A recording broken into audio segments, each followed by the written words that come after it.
வணக்கம் நேயர்களே. சொல்லுங்கள் வெல்லுங்கள் பகுதியில் இன்றைக்கி நம்ம யாரை பற்றி பார்க்க போகிறோம் அப்படின்னு சொல்லிட்டு பார்த்தீங்கன்னா, நம்மளுடைய பக்தி கல்ட்டை வந்து ஏற்கனவே பார்த்துட்டு இருந்தோம். அந்த பக்தி கல்ட் வரிசையில் யார் வருவாங்க அப்படின்னு சொல்லிட்டு பார்த்தீங்கன்னா, நம்மளுடைய கபீர் வருவார். இந்த கபீர் வந்து யார் அப்படின்னு சொல்லிட்டு பார்த்தீங்கன்னா, ஒரு முஸ்லீம் நெசவாளி அவங்களால வளர்க்கப்பட்டவர். அவர் எப்படி சொல்லுவாங்கன்னா, ஒரு பிராமண விதவைக்கு பிறந்தவர். அதுக்கப்புறம் வந்து முஸ்லீம் நெசவாளியால் வளர்க்கப்பட்டவர் அப்படின்னு சொல்லிட்டு சொல்லுவாங்க. அவர் வந்து என்ன பண்ணுறாரு அப்படின்னு சொல்லிட்டு கேட்டிங்கன்னா, நம்மளுடைய ராமானந்தர் கிட்ட சீடராக வந்து சேர்ந்துக்கிறாரு.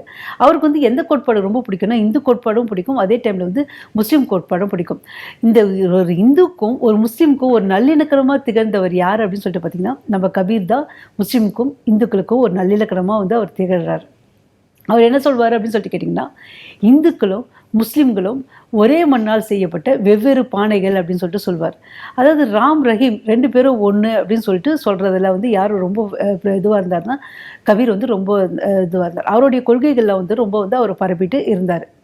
அதே மாதிரி இடைக்கால இந்தியாவில் இன்னொருத்தரும் வந்து வராரு.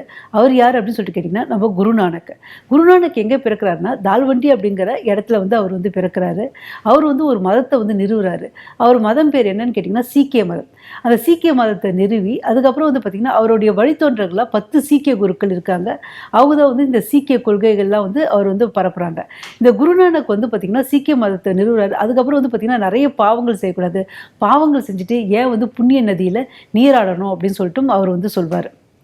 அவரால் வந்து பார்த்திங்கன்னா, சீக்கிய மதமும் ரொம்ப பிரசித்தி பெற்றதாக இருந்தது.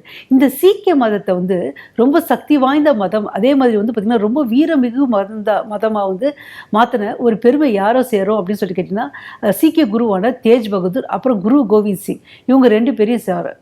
இவங்க வந்து பார்த்திங்கன்னா, தேஜ் பகதூர் வந்து பார்த்திங்கன்னா 9வது சீக்கிய குரு, அதே மாதிரி 10வது சீக்கிய குரு யாருன்னு சொல்லிட்டு கேட்டிங்கன்னா, குரு கோவிந்த் சிங்.